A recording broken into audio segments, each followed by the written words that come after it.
నమస్తే. Welcome to Aadya TV. నేను మీ రమేష్. తాజాగా బడ్జెట్స్ అసెంబ్లీ సమావేశాలు చూసాము.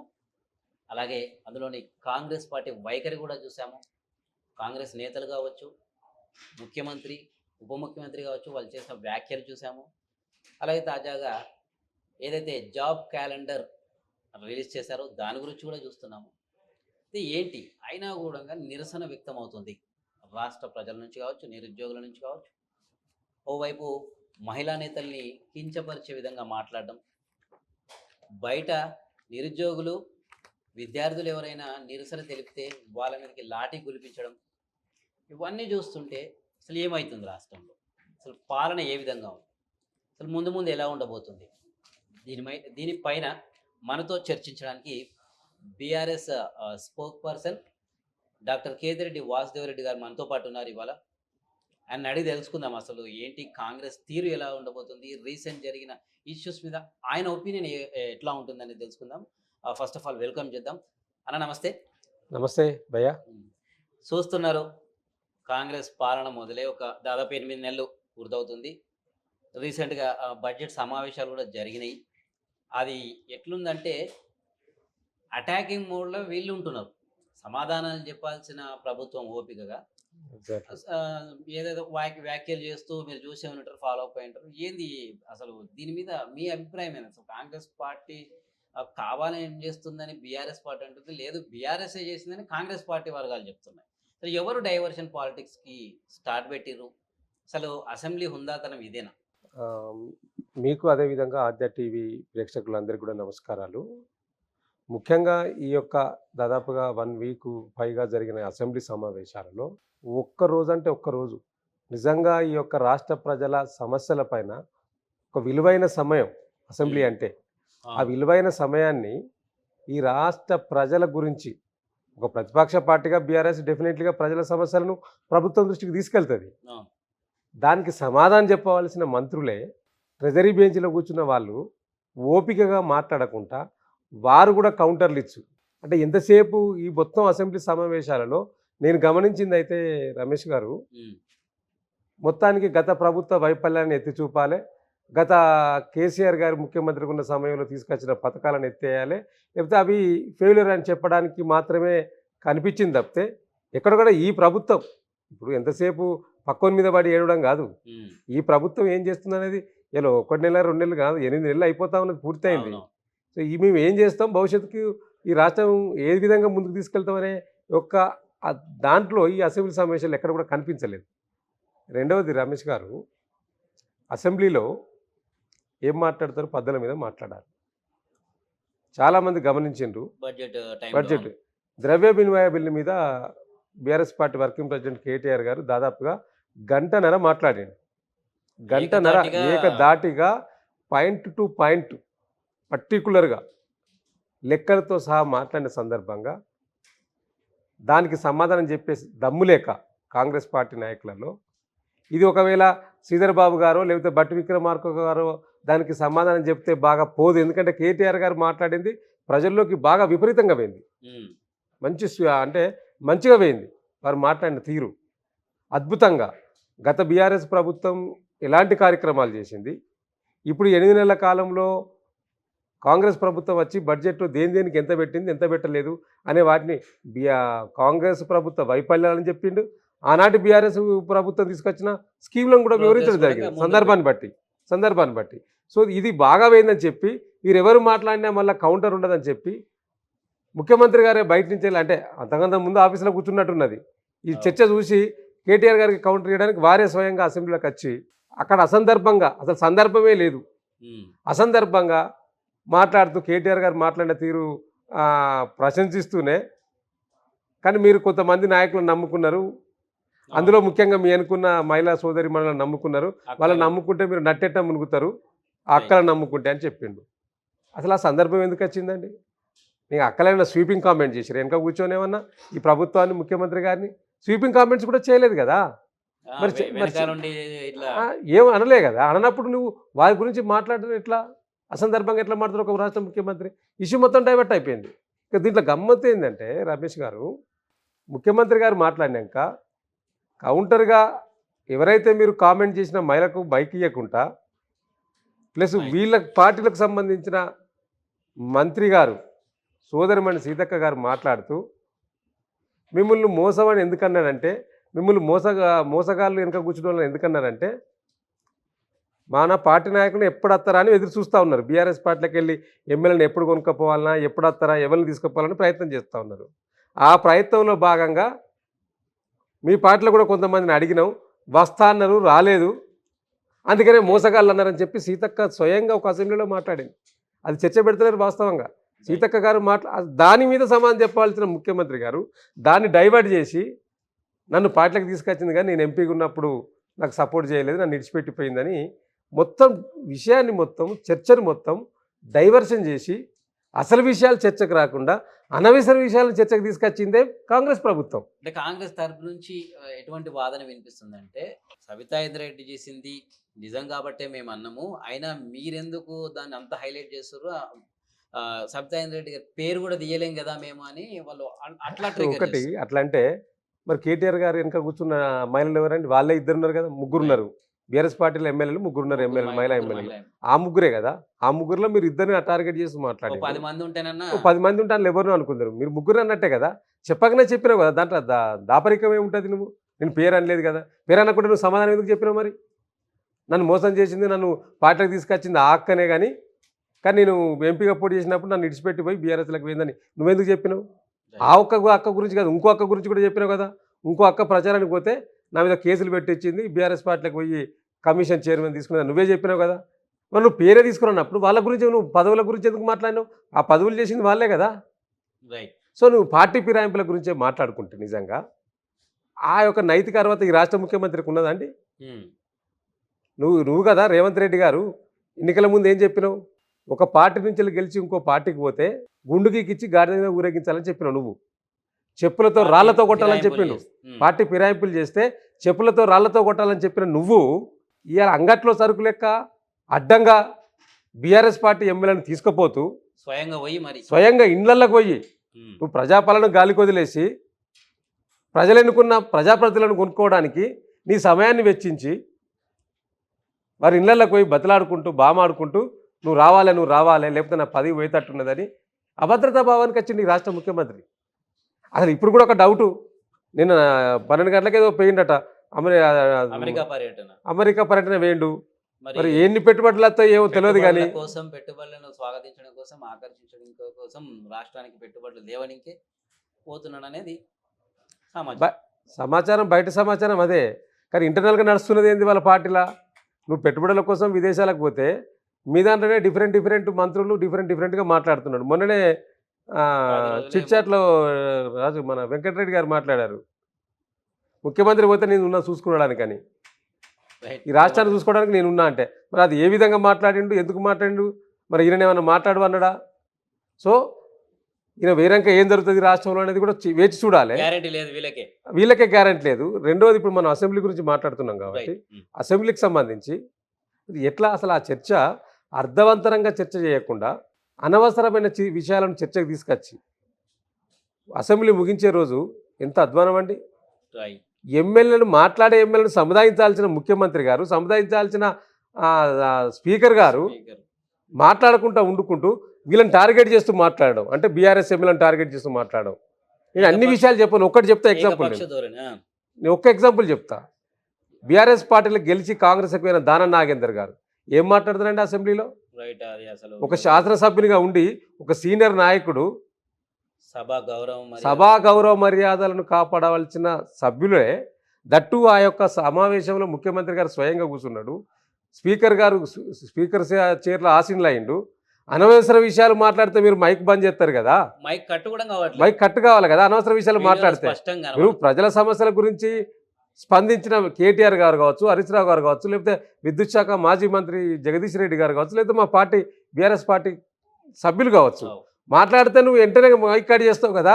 మరి దానం నాగేందర్ ఏం మాట్లాడిండు? ఏయ్ నీ అమ్మ తోలు తీస్తా బిడ్డ, హైదరాబాద్ తిరగనియా అన్నాడు. నీ అయ్యే జాగిరా హైదరాబాదు? ఇదే ఉమ్మడి రాష్ట్రంలో తెలంగాణ ఉద్యమకారులను కట్టెబట్టుకొని ఎంబడిబడి బెదిరించి కొట్టినట్టు అనుకుంటున్నావు ఆ దానం నాగేందర్? తెలంగాణ ప్రాంతంలో ఉన్న పౌరులంతా ముఖ్యంగా ఇంకా ఆ యొక్క చీమ నెత్తురు ఇట్లా బడుకుతుంది. మళ్ళీ మీరు మాట్లాడుతా అంటే మీ బ్లడ్ ఎక్కడికి పోలేదు. ఆనాడు గట్టే ఉన్నావు, ఈనాడు గిట్టే ఉన్నావు. నిన్ను మా పార్టీలో తీసుకొచ్చి మేము పొరపాటు చేసినామని ఇప్పుడు అనిపిస్తూ ఉన్నది.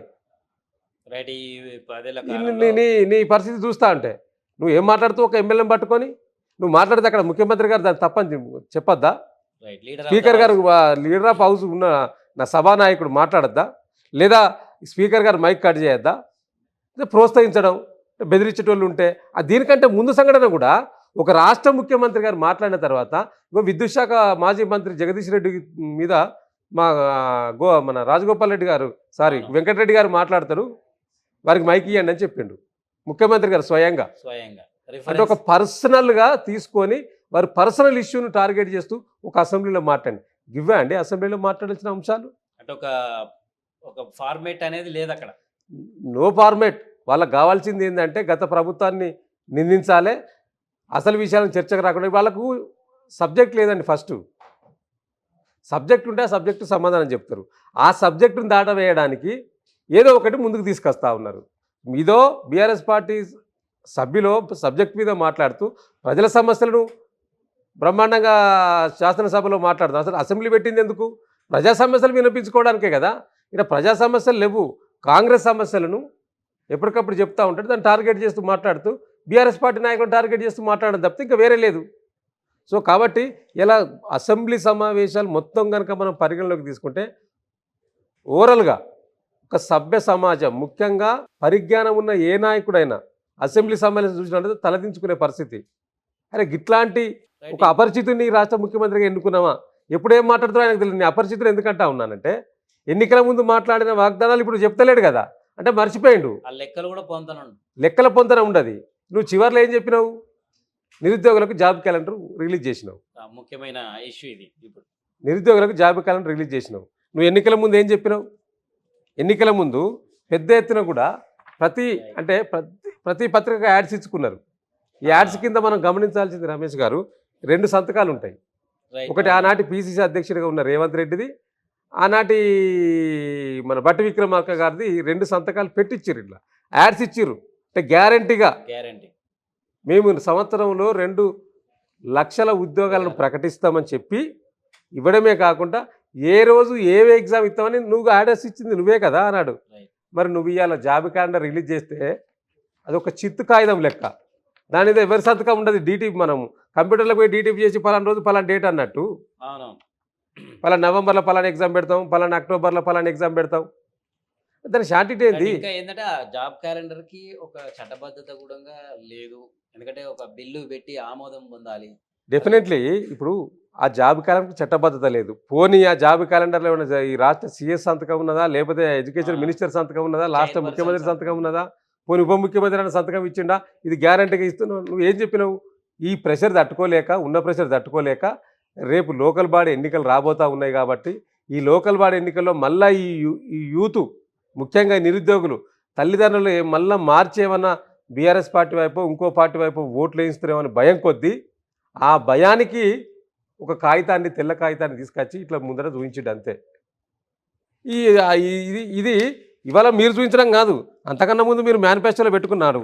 మీరు కాంగ్రెస్ మేనిఫెస్టోలో పెట్టుకున్నారు. 41, 42 పేజీలో మీరు స్వయంగా ఇచ్చిండ్రు.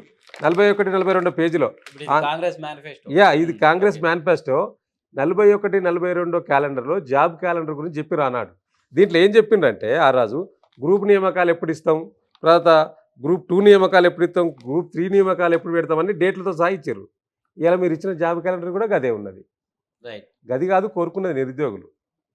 ఇవాళ మీరు జాబ్ క్యాలెండర్ ఇచ్చే కంటే ముందు మీరు అన్ని ఆఫీసులను కూర్చుండబెట్టుకొని ఏ డిపార్ట్మెంట్లో ఇప్పటివరకు ఎన్ని ఖాళీలు ఉన్నాయి, మనం ఇప్పటి వరకు ఉన్న ఖాళీలు ఎన్ని, భవిష్యత్తులో ఇంకా ఖాళీ అయితే అవి కూడా మీరు పెట్టాలి.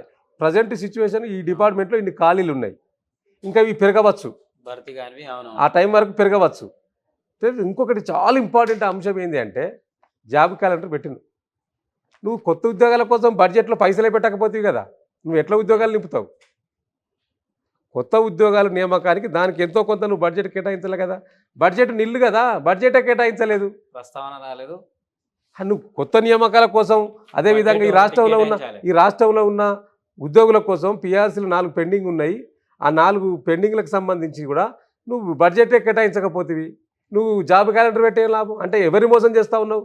నువ్వు ఇలా తెలంగాణ ప్రాంతంలో ఉన్న నిరుద్యోగులను నయవంచన చేసింది కాంగ్రెస్ ప్రభుత్వం, మోసం చేసింది కాంగ్రెస్ ప్రభుత్వం, ఇంకా మోసం చేయడానికి ప్రయత్నం చేస్తూ ఉన్నది అబద్ధాలు మాట్లాడు, నిత్యం అబద్ధాలు అబద్ధాలు అబద్ధాలు. అంటే గ్లోబల్స్ కూడా నవ్వుకుంటాడు ఇప్పుడు బతికుంటే, గ్లోబల్ ప్రచారాలు మొత్తం ఎప్పుడు అబద్ధాలు చేయవస్తు. 30,000 ఉద్యోగాలు ఇచ్చినామని నిండు అసెంబ్లీలో మాట్లాడిండు సభా సాక్షిగా ఒక రాష్ట్ర ముఖ్యమంత్రి గారు. ముఖ్యమంత్రి గారు నీకు ముఖం ఉన్నదా? నువ్వు ఎప్పుడు నోటిఫికేషన్ ఇచ్చినావు, ఎప్పుడు ఎగ్జామ్ పెట్టినావు, ఎప్పుడు రిజల్ట్ వచ్చింది? ఒక ఉద్యోగం ప్రకటిస్తే, ఒక ఉద్యోగ జాబ్ క్యాలెండర్ ప్రకటిస్తే, లేదా ఒక ఉద్యోగాన్ని నువ్వు ప్రకటించినావని అనుకుంటే దానికి ఎగ్జామ్ పెట్టినావు అని 8 నెలలే ఒక నోటిఫికేషన్ వచ్చిందా? ఇవాళ ఎన్ని బాకీ ఉన్నది నిరుద్యోగులకు అంటే ఈ ప్రభుత్వము 64 ఉద్యోగాలు మాత్రమే ఈ ప్రభుత్వం ఇచ్చింది 2 లక్షలలో. వీళ్ళు చెప్పిన 2 లక్షలలో 64 ఉద్యోగాలు ఇచ్చింది. ఇంకా 1,90,000 పైచీలకు ఇంకా ఉద్యోగాలు బాకీ ఉన్నది 64లలో. 99,036 ఉద్యోగాలు బాకీ ఉన్నది. 1,99,036 ఉద్యోగాలు బాకీ ఉన్నది. ఇంకా ఈ సంవత్సరంలో ఇస్తా అన్నది కదా మీరు. సంవత్సరంలో మీకు మిగిలిందంతా 4 నెలలే. యాక్చువల్లీ పాలన స్టార్ట్ అయ్యి కూడా 8 నెలలు, ఇంకా మిగిలింది 4 నెలలు. ఈ 4 నెలలు నోటిఫికేషన్ ఎప్పుడు ఇస్తావు, ఎగ్జామ్ ఎప్పుడు పెడతావు, ఎప్పుడు రిజల్ట్ ఇస్తావు? సో ఇదంతా కూడా నిరుద్యోగులను మోసం చేయడానికి, ప్లస్ రేపు రానున్న ఎన్నికల్లో లబ్ధి పొందడానికి, దాన్ని వాళ్ళు అసెంబ్లీని మొత్తం వాళ్ళు వాడుకున్నారు. ఏం వాడుకున్నారంటే అబద్ధాలకు మోసం వాడుకున్నారు, నిజాలు చెప్పడానికి వాడుకోలేదు. ఏ దాని మీద చర్చ లేదు. ఇలా వాళ్ళు ప్రధానంగా చెప్పుకున్నది ఏంటి అంటే రైతు రుణమాఫీ. రైతు రుణమాఫీ గొప్పగా చేసినామని చెప్పుకున్నారు. నీ రైతు రుణమాఫీ ఎంతమందికి ఇచ్చినావు ఇప్పటి వరకు నువ్వు? ఇలా ఆనాడు ఈ రాష్ట్ర ముఖ్యమంత్రిగా అన్నాడు, ఆనాడు పిసిసి అధ్యక్షుడిగా ఉన్నప్పుడు ఏం చెప్పిండంటే, నువ్వు అనవసరమైన వాటికి పైసలు తగిలేడుతుంది ఈ ప్రభుత్వము, అన్ని పత్రికల్లో యాడ్స్ ఇచ్చుకుంటూ గొప్పలు చెప్పుకుంటా ఉన్నది అని చెప్పిన నువ్వు ఇలా నువ్వేం చెప్పినావు? రైతు రుణమాఫీ డిసెంబర్ 9 అని చెప్పినావు. సరే డిసెంబర్ 9 పోయింది, మళ్ళీ ఆగస్టు 15 అని దేవుళ్ళ మీద కొట్టేసినావు. ఎటే టైం చేస్తాం ఒకటే సమయంలో అన్నావు. ఫస్ట్ ఏమన్నావు?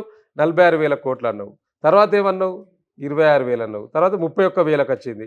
31,000 నుంచి నువ్వు బడ్జెట్ ఎంత పెట్టినావు? 25,000 కోట్లు పెట్టినావు. నువ్వు ఇలా చేసింది ఎంత రుణమాఫీ? 12,000 కోట్లు. 12,000 కోట్లు ఇప్పటి వరకు రుణమాఫీ చేసింది. 1,50,000 రూపాయల వరకు 2 టర్ములు 2 సార్లు. ఫస్ట్ లక్షలోపు రుణాలకు 6,000 కోట్లు చేసింది. మళ్ళీ 1,00,000 నుంచి 1,50,000 వరకు మళ్ళీ ఒక 6,000 కోట్లు రిలీజ్ చేసింది. నువ్వు చేసింది 12,000 కోట్లు. ఎంతమందికి? 11 లక్షలు ప్లస్ ఇప్పుడు ఒక 7 లక్షలు, 18 లక్షలకు అని చెప్పింది. 18 లక్షల మంది రైతులకు. ఇలా రాష్ట్రంలో దాదాపుగా ఆనాటి బీఆర్ఎస్ ప్రభుత్వం, ఆనాటి ముఖ్యమంత్రి కేసీఆర్ గారు 2 టర్ములలో, ఒక టర్ములో మొదటి టర్ములో 16,144 కోట్లు రుణమాఫీ చేసిండు 36 లక్షల మంది రైతులకు. రెండో టర్ములో 19,000 కోట్లు రుణమాఫీ చేసినాం ఆనాడు బీఆర్ఎస్ ప్రభుత్వం. నువ్వు ఇవాళ చేసింది ఎంత? 12,000 కోట్లు ఇప్పటి వరకు చేసింది. దానికి నువ్వు పెద్ద గొప్పలు చెప్పుకుంటా ఉన్నావు. దాంట్లో కూడా అరకొరనే, అంటే మొత్తం కటింగ్ పెట్టింది, దానికి నియమ నిబంధనలు పెట్టి అనేక కొరివిలు పెట్టింది. ఆ షరతులలో కూడా ఒక క్లారిటీ ఉండదు. వ్యవసాయ శాఖ మంత్రి ఒక లెక్క ఉంటుంది. డెఫినెట్లీ మీరు అన్నట్టు వ్యవసాయ శాఖ మంత్రి ఒకటి చెప్తాడు, రాష్ట్ర ముఖ్యమంత్రి ఒకటి చెప్తాడు, వాళ్ళ విప్పులు కానీ వాళ్ళ మంత్రులు ఒక్కొక్కరికి ఒక రకంగా వాళ్ళకి ఇష్టం వచ్చినట్టు మాట్లాడతారు. ఒకదానికి పొంతన ఉండదు. దానికి ఎగ్జాంపుల్ నేను చెప్తా. ఇవాళ కాళేశ్వరం ప్రాజెక్టు నిర్మాణం చేసింది బీఆర్ఎస్ ప్రభుత్వం. నిర్మాణం చేసిన 3 సంవత్సరాల్లోనే దాన్ని జాతికి అంకితం చేసినాం. బ్రహ్మాండంగా కాళేశ్వరం ప్రాజెక్టు నిర్మాణం వల్ల గ్రౌండ్ వాటర్ పెరిగింది, మన కళ్ళ ముందు కనిపిస్తూ ఉన్నది. ఇలా ఈ రాష్ట్ర ప్రభుత్వం ప్రధానంగా చెప్పుకున్నది ఏంటిది? హైదరాబాద్లో మూసీ రివర్ ఫ్రంట్కి సంబంధించిన ప్రాజెక్టు. మూసీ రివర్ ఫ్రంట్కి సంబంధించి గత బీఆర్ఎస్ ప్రభుత్వం 16,000 కోట్లతోటి అంచనా వ్యయంతో దాన్ని ప్రారంభించినాం. సో దానికంటే ఇంకా ప్రియారిటీ రైతులకు సంబంధించిన అంశం ఉంది కాబట్టి, పేదలకు సంబంధించిన అంశాలు ఉన్నాయి కాబట్టి దాన్ని కొద్దిగా మొదటి ప్రియారిటీకి ఇచ్చుకున్నాం. ఇలా ఈ ప్రభుత్వం మొదటి ప్రియారిటీ దేనికి ఇస్తూ ఉన్నది అంటే మూసీ నదికి ఇస్తూ ఉన్నది. నువ్వేం చెప్పినావు? ఒక సందర్భంలో 50,000 కోట్లు అన్నావు. వాళ్ళు ఇంకో మంత్రి ఏమంటాడు? 70,000 కోట్లు అంటాడు. ఇవాళ ఈ రాష్ట్ర ముఖ్యమంత్రి గారు మళ్ళీ అంటే 1,50,000 కోట్లతోటి మూసీ సుందరీకరణ చేస్తాం, లండన్లోని థేమ్స్ నది లెక్క చేస్తామంటుండ్రు. దీనివల్ల ఎంతమంది రైతులకు లాభం జరుగుతుంది? ఎన్ని లక్షల హెక్టార్లకు పారకం జరుగుతుంది? ఎంత గ్రౌండ్ వాటర్ పెరుగుతుంది దీనివల్ల? ఎంతమంది లబ్ధి పొందుతారు నువ్వు చేసే మూసీ నదికి 1,50,000 కోట్లు పెట్టడం వల్ల? అది ఇప్పటివరకు అసలు అంచనాలు పెంచుకుంటూ పోతున్నారు. బడ్జెట్ లో మాత్రం 1,500 కోట్లు ఎంతో అంత మాత్రమే 1,500 కోట్లు బడ్జెట్లో పెట్టిండ్రు. మీరు అంచనాలు పెంచుకుంటూ పోతా ఉన్నారు. దానికి ఇంతవరకు రూపకల్పన చేయలేదు. ఏందనేది దానికి విధి విధానాలు లేవు. దాని డిపిఆర్ లేదు. ఏమిట్లకేం లేదు. ఏమిట్లకేం లేకుండానే మీరు 1,50,000 కోట్లు తీసుకుపోయారు కదా. మరి ప్రాజెక్టు కంప్లీట్ అయిన దానికి కళ్ళ ముందు కనిపిస్తున్న ప్రాజెక్టుకు 1,00,000 కోట్లు పెట్టి నిర్మాణం చేస్తే 1,00,000 కోట్ల అవినీతి జరిగిందని ప్రాపగండ చేస్తుంది కాంగ్రెస్ పార్టీ. వినడానికన్నా కొద్దిగా ఉండాలి కదా. అది కళ్ళ ముందు కనిపించింది కదా ఇప్పుడు మనకు బ్రహ్మాండంగా. మన బీఆర్ఎస్ పార్టీ బృందం అంతా కూడా పోయి మేడిగడ్డ ప్రాజెక్టును సందర్శించి నీటిని విడుదల చేయాలని హుకుం జారీ చేస్తే ఇలా బ్రహ్మాండంగా కాళేశ్వరం ప్రాజెక్టు కింద ఉన్న పంపులన్నీ ఆన్ చేయడం వల్ల బ్రహ్మాండంగా అన్ని రిజర్వాయర్లు ఫుల్గా కనిపిస్తూ ఉన్నాయి. ఇలా ఇప్పటికీ 10,000 క్యూసెక్ల వాటరు మేడిగడ్డ ప్రాజెక్టు కిందకి వెళ్ళి పోతా ఉన్నాయి. ఏదైతే కుంగిన పిల్లర్ ఉన్నదో ఆ కుంగిన పిల్లరు ఆనాడు రిపేర్ చేయమంటే చేయలేదు.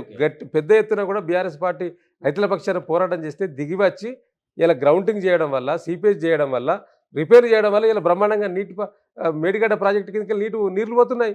మన కళ్ళ ముందు కనిపించింది కదా. సందర్శించి కూడా ప్రజలకు చూపించడం జరిగింది కదా బీఆర్ఎస్ పార్టీ ఎమ్మెల్యేలు అందరూ కూడా, టీం అంతా కూడా. సో కాబట్టి ఇలా వీరు ఏది చెప్పాలనుకున్నారో అన్నీ కూడా కళ్ళ ముందు కనిపించినాయి. కాళేశ్వరం ప్రాజెక్టు ఫెయిల్ చేయాలి, ఫెయిల్ అయిపోయింది. కేసీఆర్ గారి ప్రాజెక్టు ఫెయిల్యూరు. కేసీఆర్ గారి ఈ మొత్తం నిర్మాణాలు చేపట్టిన అన్నిని కూడా ఉంచద్దు, ఆనవాళ్ళు ఒక్కటి కూడా ఇక్కడ ఈ రాష్ట్రంలో ఉండద్దు అనే ఒక సంకల్పాన్ని ఈ రాష్ట్ర ముఖ్యమంత్రి గారు పెట్టుకున్నట్టు కనిపించింది. కానీ అవి ఏవి కూడా ఆయన వల్ల అయితలేవు.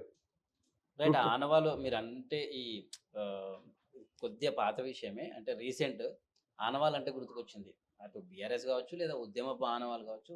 ముఖ్యంగా మనము ఉద్యమ సమయంలో అప్పటి టీఆర్ఎస్ పార్టీ చేసిన కృషి అయితే ఎవరు మర్చిపోలేనిది, ఒప్పుకోవాల్సిందే. ఇంకా అయితే సెక్రటరియట్ ముందర రాజీవ్ గాంధీ విగ్రహం అనేది ఇప్పుడు ఆనవాళ్ళు చెరిపేసే విధంగానే ఉంటుంది. దీన్ని డెఫినెట్గా మీరు మంచి పాయింట్ చెప్పిండ్రు. అసలు దాని ముందట ఉన్న ల్యాండ్ దేనికోసం ఉంచిందని ఆనాటి ప్రభుత్వం. రైట్. ఈ రాష్ట్రం ఏ లక్ష్యం కోసం ఏర్పడ్డదో ఆ లక్ష్యం ఎప్పుడు కళ్ళ ముందు కనిపించాలని ఒక ఆలోచన కొద్దీ నాటి ముఖ్యమంత్రి గారు కేసీఆర్ గారు ఒక విజన్తో ఆలోచన చేసి బ్రహ్మాండంగా సెక్రటరీ నిర్మాణం చేసినాం. ఆ తర్వాత దాని ముందే అంటే సెక్రటరీకి వచ్చే అధికారులకు కానీ, సెక్రటరీకి వచ్చే మంత్రులకు కానీ, ఎమ్మెల్యేలకు కానీ పక్కకే ఎవరి త్యాగం వల్ల ఈ రాష్ట్రం ఏర్పడ్డదో వాళ్ళ కళ్ళ ముందు కనిపించాలని సింబాలిక్ అమరవీరుల స్మృతి చిహ్నాన్ని పెట్టి నిర్మాణం చేయడం జరిగింది. ఆ పక్కనే 125 విగ్రహాల అడుగులు గల అంబేద్కర్ యొక్క స్టాచ్యూని నిర్మాణం చేసింది నాటి ముఖ్యమంత్రి కేసీఆర్ గారు. మధ్యలో తెలంగాణ తల్లిని నిర్మాణం చేపట్టాలని ఆ ప్లేస్ను ఖాళీ ఉంచింది. తర్వాత చేద్దామనే ఉద్దేశంతో దాన్ని అలా ఈ ముఖ్యమంత్రి గారికి, ఈ రేవంత్ రెడ్డి గారికి మరి తెలంగాణ ఉద్యమం గురించి తెలియదు. ఆనాడు తెలంగాణ ఉద్యమం జరుగుతుంటే తుపాకీ చేత పట్టుకొని పోయి ప్రజలను ఆనాటి ఉద్యమకాలను బెదిరించడానికి బయలుదేరిన ఈ నాయకుడు ఇలా ఎవరైతే తెలంగాణ కోసం 2 కళ్ళ సిద్ధాంతం అని చెప్పి ఆనాడు చర్చను సాగదీసిన నాయకుడు ఉన్నాడో ఆ నాయకుడు చెప్పినట్టు ఈ నాయకుడు వింటా ఉన్నాడు. సో కాబట్టి వారికి ఏంది తెలంగాణ ఆనవాళ్ళు కూడా ఇప్పుడు కేసీఆర్ ఆనవాళ్ళు చెరిపేయాలనే ఒక దుర్బుద్ధితోటి తెలంగాణ ఆనవాళ్ళం కూడా లేకుండా చేసే ఒక కుట్ర మాత్రం ఈ రాష్ట్ర ముఖ్యమంత్రి గారు చేస్తూ ఉన్నాడు. దాంట్లో భాగమే ఇలా తెలంగాణ తల్లి విగ్రహ ఆవిష్కరణ కోసం కేటాయించుకున్న ఆపుకున్న భూమిని ఇలా రాజీవ్ గాంధీ గారి విగ్రహం పెడతా ఉన్నాడు అక్కడ. ఇది ఎంత ఘోరం అండి ఇది. అంటే ఒక తెలంగాణ నడిబొడ్డున తెలంగాణ ఆనవాళ్ళ కోసం ఆనాటి ముఖ్యమంత్రి కేసీఆర్ గారు తాపత్రయం పడితే ఈనాడు తెలంగాణ ఆనవాళ్ళను తుడిచేయాలి, కేసీఆర్ గారు ఆనవాళ్ళ పేరిట తెలంగాణ ఆనవాళ్ళు లేకుండా చేయాలని కుట్ర ఈ రాష్ట్ర ముఖ్యమంత్రి గారు చేస్తూ ఉన్నారు. సో కాబట్టి తెలంగాణ ప్రజానీకమంతా కూడా గమనిస్తూ ఉన్నది వీరి యొక్క నడవడికను, వీరి యొక్క భాషను, వీరు మాట్లాడే తీరును. ఒక నిండు అసెంబ్లీలో ఆ విధంగానే మాట్లాడతాడు, బయట మీటింగ్లలో సభలలో పేగులు మెడకేసుకుంటాం, వంగబెట్టి గుద్దుతా, వంగబెట్టి తోముతా, ఇట్లాంటి మాటలు ఒక రాష్ట్ర ముఖ్యమంత్రి, రాజ్యాంగబద్ధంగా ఎన్నికైన ముఖ్యమంత్రి గారు హేళనగా మాట్లాడడం, చులకన చేసి మాట్లాడడం. ఒక రాష్ట్రాన్ని సాధించిన నాయకుడు కేసీఆర్ గారు, ఒక రాష్ట్ర ముఖ్యమంత్రే కాదు వారు, తెలంగాణ రాష్ట్ర సాధన. తెలంగాణ రాష్ట్రాన్ని సాధించి ఆ రాష్ట్రానికి నాయకత్వం వహించిన నాయకుడి కేసీఆర్ గారు పట్టుకొని ఇష్టం వచ్చినట్టు మాట్లాడతాడు. ఇది రైట్. ఇంకోటి ఏంటంటే మొదటిసారి కాంగ్రెస్ ప్రభుత్వం నుంచి ఒక నిర్మిస్తాము అనేది ఒక స్కిల్ వర్సిటీ కాకుండా క్రికెట్ స్టేడియం నిర్మిస్తామని అన్నారు. నిజంగా అంత అవసరం రాష్ట్రానికి, అంత అవసరం అంటారు? మీ అభిప్రాయం దాని మీద? ఇప్పుడు క్రికెట్ స్టేడియం నిర్మించిన స్పోర్ట్స్ కోసం యువత పక్కదారి పడతా ఉన్నది, మత్తుకు బానిసైతా ఉన్నారు, అన్ని విధాలుగా యువత అంతా కూడా సైడ్ ట్రాక్ పోతుందని చెప్పి స్పోర్ట్స్లో కొద్దిగా ప్రియారిటీ ఇవ్వాలని ఆలోచన చేస్తూ ఉన్నారు. అది అంతవరకు మంచిదే. కానీ ఇలా నువ్వు క్రికెట్ స్టేడియం నిర్మాణం చేయి, ఇంకేదైనా నిర్మాణం చేయి, తప్పులేదు. కానీ ఇవాళ ఆ యువత పక్కదారి పట్టడానికి ఒక్క స్పోర్ట్స్ ఒకటే కాదు, నువ్వు స్కిల్ డెవలప్మెంట్కి సంబంధించిన యూనివర్సిటీ అన్నావు. స్కిల్ డెవలప్మెంట్ యూనివర్సిటీ అది నిర్మాణం జరిగి అది అమల్లోకి వచ్చే వరకు ఎన్ని రోజులు సమయం పడుతుందో చెప్పలేము. కానీ ఇప్పటి వరకు ఈ రాష్ట్రంలో ఒక పక్క ఉద్యోగాలు లేక నిరుద్యోగులు రోడ్డున పడ్డారు, రోడ్ల మీద నిరసన వ్యక్తం చేస్తూ ఉన్నారు. మరో పక్క అకాడమిక్ ఇయర్ ప్రారంభమైన దాని మీద రివ్యూ లేదు. అసలు ఇప్పటి వరకు ఎడ్యుకేషన్ మినిస్టరే లేడు, విద్యా సంవత్సరం ప్రారంభమైంది, విద్యా సంస్థలన్నీ కూడా ఎక్కడికక్కడ దాన్ని రినోవేషన్ చేయడము, లేకపోతే ఎక్కడ ఏం జరుగుతుందనే విషయాలు. మరో పక్క శాంతి భద్రతలు మొత్తం కూడా అదుపు తప్పిపోయినాయి. ఇప్పటికే 500 హత్యలు, అనేక అత్యాచారాలు ఈ రాష్ట్రంలో జరుగుతూ ఉన్నాయి. మొన్ననే అసెంబ్లీ వేదికగా మా యొక్క బీఆర్ఎస్ పార్టీ శాసనసభ్యురాలు సబితా ఇంద్రారెడ్డి గారు స్వయంగా చెప్పడం జరిగింది, ఒక్కరోజే ముగ్గురు అమ్మాయిల మీద అఘాత్యాలు జరిగింది. ఒక సాఫ్ట్వేర్ ఇంజనీర్ అమ్మాయి పైన రేపు జరిగింది. మరో పక్క అత్యంత విచారకరమైన విషయం, ఈ హైదరాబాద్ నడిబొడ్డున మలక్పేట ప్రాంతంలో ఉన్న అందుల హాస్టల్లో ఒక అమ్మాయి పైన అఘాయిత్యం జరిగింది. ఇప్పటి వరకు దోషులను శిక్షించలేదు, దోషులను పట్టుకోలేకపోయింది. అసలు దాని మీద ఇప్పటి వరకు మాట్లాడలేడు రాష్ట్ర ముఖ్యమంత్రి గారు. సార్ నాకు ఇప్పుడు ఒకటి గుర్తుకొచ్చింది, కన్సర్న్ మినిస్టర్ గారు ఒక స్టేట్మెంట్ ఇచ్చి వదిలిపెట్టింది తప్పితే ఇప్పటివరకు రాష్ట్ర ముఖ్యమంత్రి గారు మాట్లాడలేదు. అంటే ఈ రాష్ట్రానికి హోంమంత్రి లేడు, విద్యాశాఖ మంత్రి లేదు, ఓ రివ్యూ లేదు, ఏం జరుగుతుందో విజన్ లేదు. అయితే సార్ మీరు ఇప్పుడు గుర్తు చేసినందుకు ఒకటి వచ్చింది, నాకు ఒక మెయిన్ గుర్తుకొచ్చింది ఏంటంటే, ఇప్పుడు ఈ అందుల అమ్మాయి మీద అఘాయిత్యము సరే బయటి వ్యక్తి చేసిండు, వీళ్ళు ఖండించలేకపోయారు. సాక్షాత్తు ఒక సీనియర్ ఐఏఎస్ అధికారిని స్మితా సబర్వాల్ ఎగ్జాక్ట్లీ వికలాంగుల మీద సరే సోషల్ మీడియాలో పెట్టిందేమో, కానీ షీజ్ ఎ పబ్లిక్ ఫిగర్.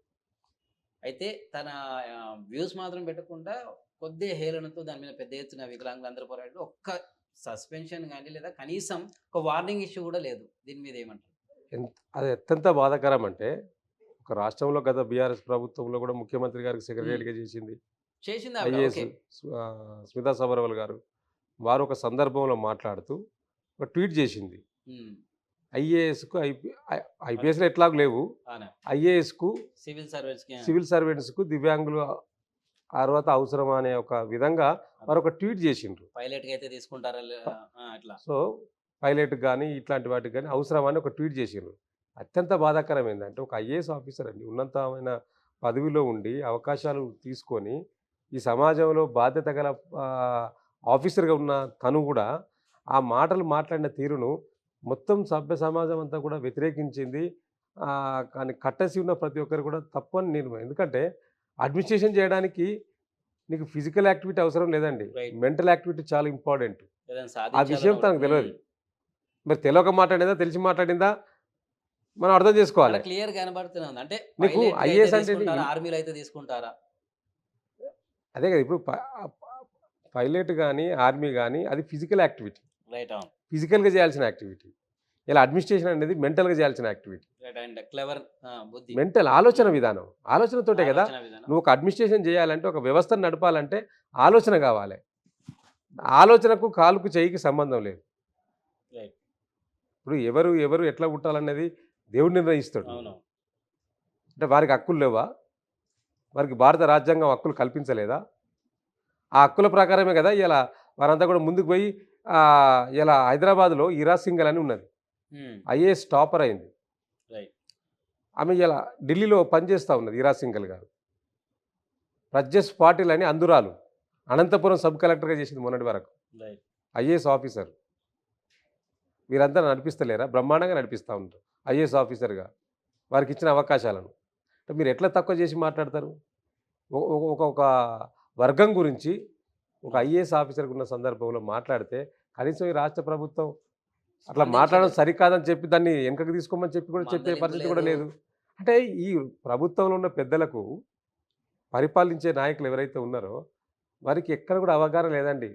మొత్తం ఫెయిల్యూర్, అట్టర్ ఫ్లాప్. ఎందుకంటే అడ్మినిస్ట్రేషన్ మీద వారికి పట్టు వేయింది కాబట్టి ఎక్కడ పడితే అక్కడ అఘాయిత్యాలు జరుగుతున్నాయి, రాబరీలు జరుగుతూ ఉన్నాయి, రేపులు జరుగుతూ ఉన్నాయి, డెకాయిడ్స్ ఇలా హైదరాబాద్ ప్రాంతంలో మనకు కనిపిస్తూ ఉన్న సందర్భం కూడా కనిపిస్తూ ఉన్నది. మన అసెంబ్లీలో కూడా మాజీ మంత్రి హరీష్ రావు గారు వీటి గురించి కూడా స్పష్టంగా మాట్లాడడం జరిగింది. సో కాబట్టి ఈ ప్రభుత్వం అన్ని విషయాల పట్ల వైఫల్యం చెందింది.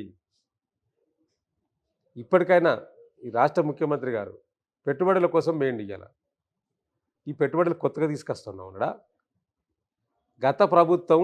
గత ముఖ్యమంత్రి కేసీఆర్ గారి నాయకత్వంలో ఆనాటి ఐటీ మినిస్టర్గా ఉన్న కేటీఆర్ గారు అనేక సందర్భాలలో విదేశాలకు వెళ్ళి అనేక మంది కంపెనీలను అప్రోచ్ అయ్యి ఆ పెట్టుబడులు ఏవైతే ఆహ్వానించిండో అవన్నీ కూడా పెండింగ్ ఉన్నాయి. ఇవాళ ఆ పెండింగ్ ఉన్న వాటిని ఫాలోఅప్ చేస్తూ ఉన్నాడు. ఆ సెక్రటరీ గారు వారే ఉన్నారు, పాత సెక్రటరీ గారే జేఎస్ రంజన్ గారే ఉన్నారు కాబట్టి వాటిని ఫాలో చేసి ఇప్పుడు వీళ్ళ అకౌంట్ వేసుకుంటా ఉన్నారు. ఉద్యోగాల లెక్కనే ఉన్నది ఇది కూడా. గత ప్రభుత్వం ఉద్యోగాలు ఇస్తే కాగితాలు ఇచ్చి వీళ్ళు చెప్పుకున్నట్టే వీళ్ళ పెట్టుబడులన్నీ కూడా గత ప్రభుత్వం మాట్లాడి పెట్టిన వాటిని వీళ్ళు పట్టుకురావడానికి ప్రయత్నం చేస్తూ ఉన్నారు. ఇలా అందుకనే ఒక పక్క ఉద్యోగాల పేరు మీద నిరుద్యోగుల మోసం చేసింది, మరో పక్క తెలంగాణ రైతాంగాన్ని రైతు రుణమాఫీ పేరు మీద వాళ్ళను అరకొరగా ఇస్తూ రైతు బంధును ఎగ్గొట్టిండ్రు. వీళ్ళ రైతు బంధు బీఆర్ఎస్ ప్రభుత్వం పేరు, కానీ ఇలా కాంగ్రెస్ ప్రభుత్వం తీసుకొచ్చిన పేరుని రైతు భరోసా. అంటే ఇంకా 3,000 ఎక్కువ ఇస్తా. ఆనాటి బీఆర్ఎస్ ప్రభుత్వం 12,000 ఇస్తే వీళ్ళు 15,000 ఇస్తా అన్నారు. ఇప్పుడు ఆ 12,000 గతి లేదు. రైతు రుణమాఫీ పేరు మీద రైతు భరోసాను రైతు బంధును ఎగ్గొట్టిరు. ఇప్పుడు అవి ఒక 7,800 కోట్లు వేయాలి ఈ సంవత్సరం. ఇప్పటికే వర్షాకాలం సీరైంది, నాట్లు వేసిండ్రు, ఇవి కలుస్తూ ఉన్నారు. ఇప్పుడు వేయాల్సిన అవసరం ఉండే, అది ఎగ్గొట్టిండ్రు, ఆ పైసలు డైవర్ట్ చేసిండ్రు. సో ఇప్పుడు మళ్ళీ మరొక అంశం కూడా ఇవ్వాలి. గత ప్రభుత్వాన్ని పదే పదే అప్పుల కుప్ప చేసిందని చెప్పి వీళ్ళు మాట్లాడిన సందర్భంలో వాళ్ళ బడ్జెట్లో కూడా బ్రహ్మాండంగా రాసుకున్నారు. మరి అప్పుల కుప్ప అయితే ఈ రాష్ట్ర ఆర్థిక శాఖ మంత్రి బట్టి విక్రమార్క గారు ఫస్ట్ పేజీలో రాసిండు మన బడ్జెట్ బుక్లో, పర్ క్యాపిటా ఇన్కమ్ బ్రహ్మాండంగా పెరిగింది. 3,24,000 కోట్లకు పైగా పర్ క్యాపిటా ఇన్కమ్ పెరిగిందని ఈ ఆర్థిక శాఖ మంత్రి మాట్లాడితే, మరి అప్పుల కుప్ప అయితే ఈ రాష్ట్రంలో ఈ కేసీఆర్ గారు ఏం చేయకుంటే నీ పర్ క్యాపిటా ఇన్కమ్ ఎట్లా పెరిగింది ఈ రాష్ట్రంలో? ఏ రాష్ట్రమైనా అభివృద్ధి చెందడానికి గీటురాయి ఏదన్నా ఉన్నది అంటే రాష్ట్ర పర్ క్యాపిటా ఇన్కమ్, అదేవిధంగా రాష్ట్ర జిఎస్డిపి. ఈ రెండిట్లో కూడా రాష్ట్ర జిఎస్డిపి గతంలో 4 లక్షలు ఉంటే ఇవాళ 14 లక్షలు అయింది. ఎట్లయింది? ఉట్టికనే అయిందా? అబ్రకదబ్రా అంటే పెరిగిందా? ఒక విజన్ తోటి ఆనాటి ప్రభుత్వం, ఆనాటి కేసీఆర్ గారు మెదడును రక్తాన్ని రంగరించి ఆలోచన చేసి పాలసీలు తీసుకొచ్చి బ్రహ్మాండంగా ముందుకు తీసుకెళ్ళిండు. ఇలా 8 నెలల్లో నువ్వు ఒక్క పాలసీ పట్టుకురాలేదు. ఏం పాలసీ పట్టుకొచ్చినావు చెప్పు? నువ్వు రైతులకు ఏమైనా పాలసీ పట్టుకొచ్చినావా, లేకపోతే నిరుద్యోగుల కోసం ఏమైనా పాలసీ తీసుకొచ్చినావా, ఈ రాష్ట్ర రైతాంగం ఈ ప్రజల కోసం ఏమైనా కొత్త పాలసీలు ఒక్క పాలసీ చెప్పండి. కేంద్రంతోనూ కూడా మేము కలిసిమెలిసి ఉంటామన్నారు, కానీ కేంద్ర బడ్జెట్లో మాత్రం శూన్యమే మిగిలింది. దీన్ని కాంగ్రెస్ వర్గాలు ఒప్పుకుంటున్నారు. ఇంకొకటి రమేష్ గారు, మీరు అన్నట్టు కేంద్రం గురించి ఒక మాట మాట్లాడతలేడు ఎక్కడ. ఇవాళ మొన్నటి దాకా ఇప్పటికీ పార్లమెంట్ సమావేశాలు జరుగుతూ ఉన్నాయి కదా. మొన్న కేంద్ర ఆర్థిక సహాయ మంత్రి చౌదరి గారు బడ్జెట్ ప్రవేశపెడుతూ ఇప్పటి వరకు 171 కోట్ల అప్పయిందని చెప్పింది స్వయంగా వారే. ఈ ఇయర్ ఎండింగ్ వరకు, అంటే ఇప్పుడు మనం ఆగస్టులో ఉన్నాం కదా, డిసెంబర్ వరకు ఇంకొక 15 లక్షల కోట్లు పెరుగుతుంది. మొత్తం 185 లక్షల కోట్లు అప్పు అవుతుందని వారే ప్రకటించారు. ఈ రాష్ట్ర ముఖ్యమంత్రి గారు మాట్లాడినరా? మరి దాని గురించి మాట్లాడతలేడు ఎందుకు? ప్రశ్నిస్తలేవు. వారు 2014 కంటే ముందు, నరేంద్ర మోడీ గారికి కేంద్ర పగ్గాలు అప్పజెప్ప కంటే ముందు 55 లక్షల కోట్ల అప్పున్న కేంద్ర ప్రభుత్వ అప్పు వీరు పరిపాలించిన 10 సంవత్సరాల్లోనే 100 కోట్లకు పైగా పెరిగింది. ప్లస్ ఇప్పుడు ఇంక 20 కోట్లు ఎక్కువ పెరిగింది. అంటే ఇంకో 171 కోట్లు. ఈ సంవత్సరం ఎండింగ్‌కు 185 కోట్ల లక్షల 185 లక్షల కోట్ల అప్పు పెరుగుతా ఉన్నది. దాని గురించి ఏనాడు ఈ రాష్ట్ర ముఖ్యమంత్రి గాని, ఈ రాష్ట్ర లో ఉన్న ముఖ్యమైన నాయకులు గాని ఎక్కడ కూడా మాట్లాడలేదు. కానీ కేసీఆర్ గారు ఎంతసేపు అప్పుల కుప్ప చేసినావు, అప్పుల కుప్ప చేసినావు అంటారు. అప్పులు చేయకుంటే నీకు ఎట్లా వ్యవస్థ మనం ఏదైనా ఒక కుటుంబం అయినా ఎవరైనా అప్పు వాటికనే పుడుతుందా అండి? అప్పు వాటికనే పుడుతుందా? ఇచ్చే సత్తా ఉంటేనే వాడు అప్పిస్తాడు.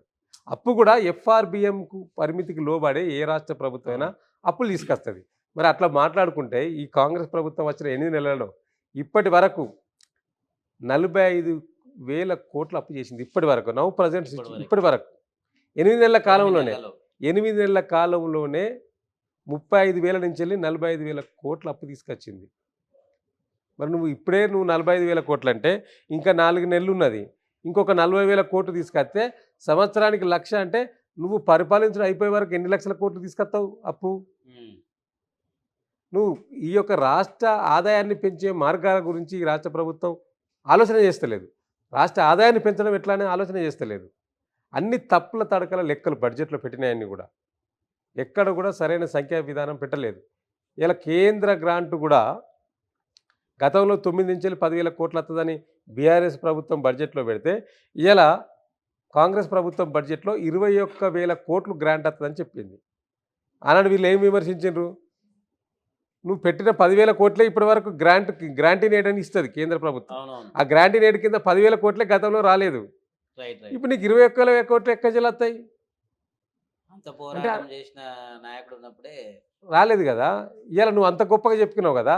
మరి బడ్జెట్లో ఒక్క రూపాయి అయినా పెట్టిందా? నువ్వు పోయి ఢిల్లీకి పోతివి, అందరినీ కలుతువి, మంత్రులను కలుతువి, ప్రధానమంత్రిని కలిసేత్తివి, చోట మియా బడే మియా అని బయట ఇక్కడ ప్రచారం చేసుకుంటేవి, బడే మియా అని పొగిడితివి.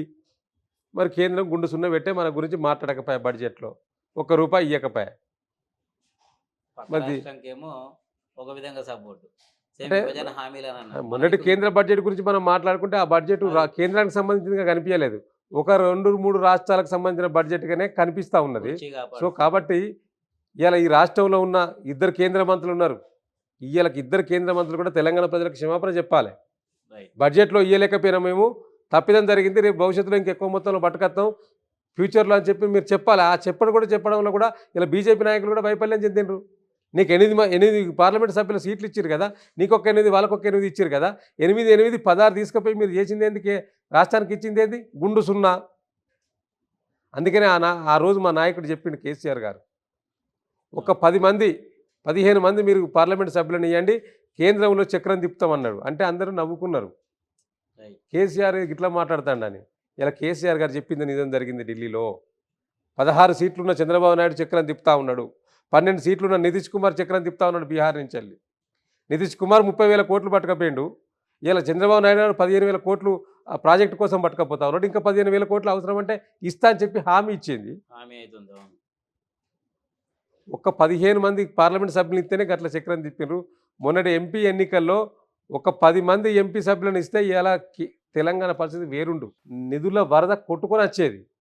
ప్రాంతీయ పార్టీలదే భవిష్యత్తులో ఢిల్లీలో కీలక రోల్ ఉంటుందని కేసీఆర్ గారు చెప్తే నవ్వుండ్రు అందరూ. ఇలా ప్రాంతీయ పార్టీలే కేంద్రాన్ని నడుపుతూ ఉన్నాయి ఢిల్లీలో. నరేంద్ర మోడీ గారు ప్రాంతీయ పార్టీలలో ముఖ్యంగా ఉన్న ఏపీలో ఉన్న టీడీపీ కూటమి కావచ్చు, లేకపోతే నితీష్ కుమార్ బీహార్లో ఉన్న నితీష్ కుమార్ కూటమి కావచ్చు, వీరు చెప్పిందే అక్కడ నడుస్తూ ఉన్నది. ఇది వాస్తవం కాలేదా మన కళ్ళ ముందు? అంటే కేసీఆర్ గారు ఏది ఉన్నా కూడా విజన్తో మాట్లాడతారండి. వారికి ఒక 45 సంవత్సరాల అనుభవం ఉన్నది. ఎమ్మెల్యే చేసిండు, ఎంపీ చేసిండు, సెంట్రల్ మినిస్టర్ చేసిండు. ఈ రాష్ట్రాన్ని అనేక మంది వీళ్ళ గురువు గారు చంద్రబాబు నాయుడు గారిని, ఆనాటి తెలంగాణ వ్యతిరేకంగా ఉన్న రాజశేఖర రెడ్డి గారిని ఎదిరించి తెలంగాణ కోసం కొట్లాడి 35-36 పార్టీలను ఒప్పించి కేంద్రం దిగివచ్చినట్టు తీసుకొచ్చి తెలంగాణ తీసుకొచ్చిన చరిత్ర నాటి ముఖ్యమంత్రి కేసీఆర్ గారికి ఉన్నదండి. పట్టుకనే పరిపాలన చేయలే, గుడ్డిగా పరిపాలన చేయలే. వీరు ఇలా అసెంబ్లీ సమావేశాల పేరిట బీఆర్ఎస్ ప్రభుత్వాన్ని విమర్శించాలనుకున్నారు. కానీ వాళ్ళే విమర్శల పాలైనరు, ప్రజలలో విమర్శల పాలైనరు. ఇలా వారు మాట్లాడిన తీరు, వారి నాయకులు మాట్లాడిన తీరు, ముఖ్యమంత్రి గారు మాట్లాడిన తీరు, ఒక అసెంబ్లీలో ఏం మాట్లాడతారండి? ఒకళ్ళు హాఫ్ నాలెడ్జ్, ఇంకోళ్ళు ఫుల్ నాలెడ్జ్ అని ఇట్లా చేయి చూపిస్తాడా ముఖ్యమంత్రి గారు? ఒక పెద్దాయనే ఫుల్ నాలెడ్జ్ అని ఇట్లా చేయి చూపిస్తాడా ఓకే. ఒక రాష్ట్ర ముఖ్యమంత్రి గారు? సోషల్ మీడియాలో ట్రోల్ అవుతా ఉన్నది, ట్రోల్ చేస్తూ ఉన్నారు. ముఖ్యమంత్రి గారికి ఏమైనా సిగ్గున్నదా అట్లా మాట్లాడతాడా అని. గిట్లాంటి ముఖ్యమంత్రి గారు ఈ రాష్ట్రానికి ఉండడం దురదృష్టం. సో కాబట్టి ఇలా ప్రజలందరూ ఏం భావిస్తూ ఉన్నారంటే ఈ రాష్ట్రంలో ఒక తుగ్లక్ పాలన నడుస్తూ ఉన్నది. ఒక తుగ్లక్ ముఖ్యమంత్రి ఈ రాష్ట్రానికి ఉండడం ప్రజలు చేసుకున్న దురదృష్టంగా ఇప్పుడు భావిస్తూ ఉన్నారు. వాళ్ళు ఇప్పుడు రియలైజ్ అవుతా ఉన్నారు. మేము మార్పు అంటే ఏదో మార్పు తీసుకొస్తాడు అనుకున్నాం. కానీ ఇవాళ గతంలో తీసుకొచ్చిన పథకాలను మార్చి పేర్లు మార్చి మార్పు పెడతాడని మేము భావించలేదని చెప్పి వారు మాట్లాడుతున్న తీరు ఇలా కింది స్థాయిలో కనిపిస్తూ ఉన్నది.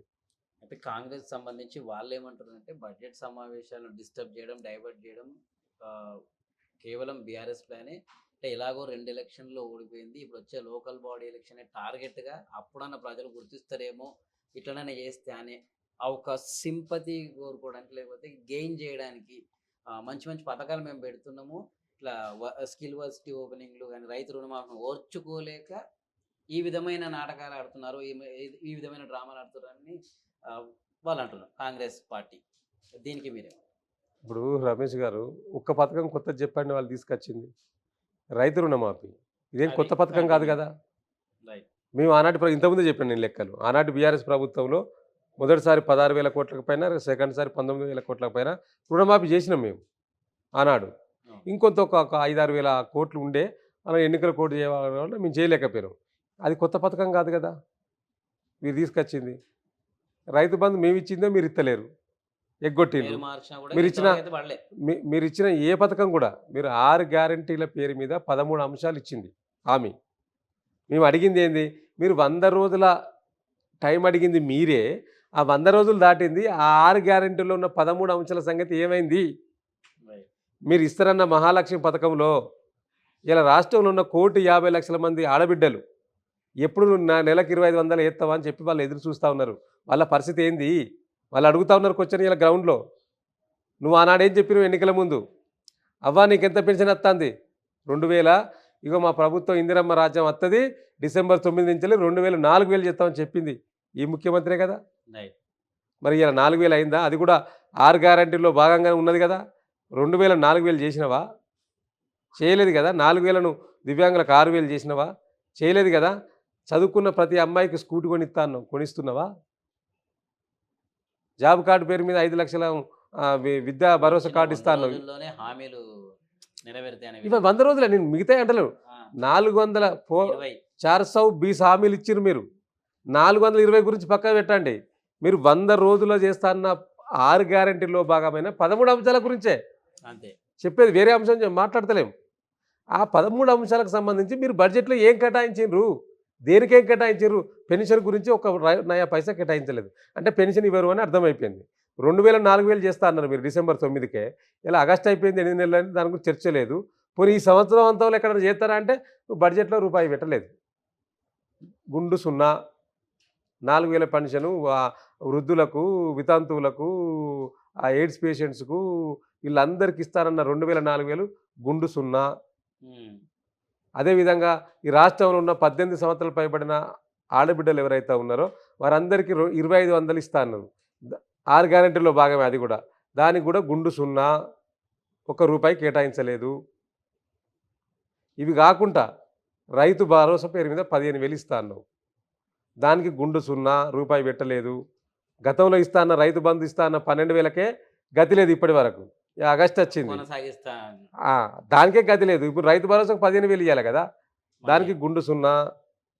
వ్యవసాయదారులకు ఇస్తా అన్నావు, కౌలు వ్యవసాయం చేసుకునే వాళ్ళకి ఇస్తా అన్నావు, దేనికి రూపాయి పెట్టలేదు, గుండు సున్నా. నువ్వు ఇస్తా అన్నది ఏంటిది? ఒక్కటి ఏం చెప్తా ఉన్నారంటే మేము మహిళలందరికీ బస్సు ఫ్రీ ఇస్తా అన్నాం, అది మీ కళ్ళమంట అంటున్నారు. మా కళ్ళమంట కాదు. మీరు బస్సు ఫ్రీ పేరు మీద ఇలా ఆటో కార్మికులు ఆత్మహత్య చేసుకుంటా ఉన్నారు. దానికి మీరు ఏం పాలసీ తీసుకొచ్చారు ఈ బడ్జెట్లో? కొత్త పాలసీ. ఆటో కార్మికులు దాదాపుగా ఇప్పటి వరకు 50 మందికి పైగా ఆత్మహత్యలు చేసుకున్నారు ఈ రాష్ట్రంలో. ఉపాధి లేక కరువు అయిపోయింది. మరి దానికి కొత్త పాలసీ ఏమైనా తీసుకురావాలి కదా. మీరే అన్నారు కదా సంవత్సరానికి ఏదో 12,000 10,000 ఇస్తారు. సంవత్సరంకి ఇస్తా అన్నది గతి లేదు ఇప్పటి వరకు. వారికి అసలు ఏదైనా ఉపాధి మార్గం చూపించడానికి ఏమన్నా మార్గం ఏమైనా వెతికినరా అంటే అది కూడా లేదు కదా. పోనీ ఈ బస్సులన్న ఉన్నాయా అంటే ఆ బస్సులను కూడా మీరు పెంచలేకపోతా ఉన్నారు. ఉన్న బస్సులను కూడా పెంచలేకపోతా ఉన్నారు. దాంట్లో ఇంకా తగ్గిచ్చిర్రు. కొత్తగా ఇప్పుడు లగ్జరీ బస్సులు పెడతా ఉన్నారు. లగ్జరీ బస్సులలో ఈ పాస్ చెల్లది. మీరు ఇస్తాన్న ఫ్రీ బస్ కాదు. ఓన్లీ ఎక్స్‌ప్రెస్‌కు, ఆర్డినరీకే. ఇప్పుడు ఎక్స్‌ప్రెస్, ఆర్డినరీ తగ్గిస్తుండ్రు. లగ్జరీ పెంచుతా ఉన్నారు. ఒక స్ట్రాటజీ అని. లగ్జరీ పెంచుతా అంటే లగ్జరీలో పనిచేయదు కదా! నీ ఆధార్ పనిచేయదు. కార్డ్ తోటి పెట్టుకొని పోయి ఫ్రీ బస్ పనిచేయదు కదా! ఇప్పుడు లగ్జరీ బస్సులు పెంచుతా ఉన్నారు మొత్తం. ఇప్పుడు దాంట్లో కూడా కొత్తగా మినీ బస్సులని, ఆ బస్సులని తీసుకొస్తా ఉన్నారు. సో, కాబట్టి అన్నిటిని కూడా కటింగ్ మాస్టర్ అయిపోయిండు ముఖ్యమంత్రి గారు. అన్నిట్లో కటింగ్ పెట్టడమే. రైతు రుణమాఫీలో కటింగ్ పెట్టడమే, బస్సు ఫ్రీలో కటింగ్ పెట్టడమే, 200 యూనిట్ల కరెంటులో కటింగ్ పెట్టడమే, లే ఈ గ్యాస్ దాంట్లో గ్యాస్ పథకంలో కటింగ్ పెట్టడమే. అన్ని కటింగ్ మాస్టర్ ఈ రాష్ట్ర ముఖ్యమంత్రి గారు. అంటే చివరిగా ఒక అంశం మీద మాట్లాడదాం. రాష్ట్రంలో నిర్బంధ పాలన జరుగుతుంది, లేదా నిరసనల గొంతు నొక్కే ప్రయత్నం జరుగుతుంది. ఎక్కడ ప్రశ్నించినా అటు అసెంబ్లీ సీన్స్ కూడా చూసినాం మనని. ప్రతిపక్ష నాయకులను ఏమాత్రం గౌరవం లేకుండా, అలాగే బయట ముఖ్యంగా సరే రాజకీయ పరంగా కొన్ని కక్ష సాధింపు చర్యలు అనుకున్నా కూడా బయట విద్యార్థులు, నిరుద్యోగులు, ఇంకా మెయిన్ వీళ్ళ మీద పోలీసుల ఆగడాలని కొంతమంది, నేను ఇవాళ మార్నింగ్ కొంతమంది విద్యార్థులు నడితే ఇట్లా ఉందన్న పరిస్థితి. దీని మీద మీ అభిప్రాయం? ఇప్పుడు ఈ రాష్ట్ర ప్రభుత్వం ఏం చెప్పిందంటే మొదట్లోనో ప్రజాపాలన తీసుకొస్తున్నాం. ప్రజాపాలన ప్రగతి భవన్ మొత్తం అవి గేట్లు తీసి పడేసినాం. దానికి బీసీ నాయకుడు పూలే భవన్‌గా పేరు పెట్టి ప్రగతి భవన్‌లో మీరు ఎప్పుడైనా రావచ్చు, ఏదైనా ఇయ్యచ్చు, అక్కడనే అందుబాటులో ఉంటాడు ముఖ్యమంత్రి గారు అని చెప్పిండ్రు. ఏమైంది ప్రజాపాలన మొత్తం? ఇయాల పా చులకన పాలన అయిపోయింది. ప్రజలలో చులకన పాలన అయిపోయింది ప్రజాపాలన. మీరు ప్రగతి భవన్ పేరు మార్చిండ్రు. కానీ మీరు మారలేదు. ఆనాడు ఒకరోజు ఒక గంట సేపు ముఖ్యమంత్రి గారు ఆ అప్లికేషన్‌లు తీసుకున్నాడు. స్టార్టింగ్ డే ఆ తర్వాత దానికి పత్తా లేదు. ఒక మంత్రి లేడు, ఒక కథ లేదు. దానికి ఒక ఆఫీసర్‌ని ఏసారు. ఔట్ సోర్సింగ్‌లో కొంతమందిని ఎంప్లాయీస్‌ని పెట్టిర్రు. అదేదో మొక్కుబడిగా నడుస్తా ఉన్నదక్కడ. నువ్వేం చెప్పినావు ఆనాడు? మాకు స్వేచ్ఛ కరువైంది నాడు ప్రభుత్వంలో, కేసీఆర్ గారి ప్రభుత్వంలో అని చెప్పినావు. మొన్నటికి మొన్న మేధావులు ఒక సభ పెట్టుకుంటానంటే పోలీసులు పర్మిషన్ కూడా ఇయ్యలేదు. రైట్. అదేవిధంగా ఇలా ప్రశ్నిస్తే అనేక మంది సోషల్ మీడియా ప్రశ్నిస్తే కూడా కేసులు పెడతా ఉన్నారండి. రైట్. సోషల్ మీడియాలో కూడా ప్రశ్నించే యొక్క వాతావరణం లేదు. వాతావరణం లేదు ఈ రాష్ట్ర ప్రభుత్వంలో. భయపడతా ఉన్నారు. ఈ రాష్ట్ర ముఖ్యమంత్రి గారు ఎవరి మీద కేసు పెడతారో మాట్లాడితే టార్గెట్ చేస్తూ ఉన్నారు. ఇప్పుడు మాట్లాడినా కదా నేను. రోజు మాట్లాడుతూ ఉన్నాం కదా. వాసుదేవ్ రెడ్డి ఎక్కడ దొరకాలి, ఎక్కడ దొరుకుతుంది అని, లీక్ పాయింట్స్ ఎక్కడెక్కడ వీక్ పాయింట్స్ ఉన్నాయో ఆ వీక్ పాయింట్స్ని దొరకబట్టాలి, ఎక్స్పోజ్ చేయాలి. ఇదే స్ట్రాటజిక్గా పెట్టుకున్నది కాంగ్రెస్ నాయకులు, కాంగ్రెస్ ప్రభుత్వం కూడా. సో ప్రశ్నించే గొంతులన్నిటి కూడా నొక్కేసేది. చివరికి జర్నలిస్టులను, ప్రజల పక్షాన కొట్లాడే జర్నలిస్టుల పైన కూడా కేసులు నమోదు చేసారు. ఇంతమంది జర్నలిస్టులు దాడులు చేసారో మనం చూసినాం. రీసెంట్‌గా చూసినాం. ఇప్పుడు కరెంట్ అత్తలేదని చెప్పి ఎవరన్నా ట్వీట్ చేస్తే ఆ అక్కడ ట్వీట్ కూడా తొలగింతవా లేదా అని చెప్పి అక్కడున్న ఏఈలు, డీఈలు వాళ్ళని ప్రెషర్ చేస్తూ ఉన్నారు. వాళ్ళని కేసులు పెడతా ఉన్నారు. ఇంతకు ముందేమో ట్విట్టర్‌లో ఏదైనా సమస్య పెడితే స్పందన వచ్చేది. ఓకే అండి, చూస్తాం. డెఫినెట్లీ మీకు మంచి ఆనాడు ఐటీ శాఖ మంత్రిగా ఉన్న కేటీఆర్ గారు స్వయంగా ఆయననే ట్వీట్ చేస్తే వెంటనే ఆఫీస్‌కు మళ్ళా ట్వీట్ చేసి అసిస్టెంట్ ఇచ్చేస్తాడు. అసిస్ట్ చేసి వాళ్ళకు కావాల్సిన సదుపాయాలను ఏర్పాటు చేసేది.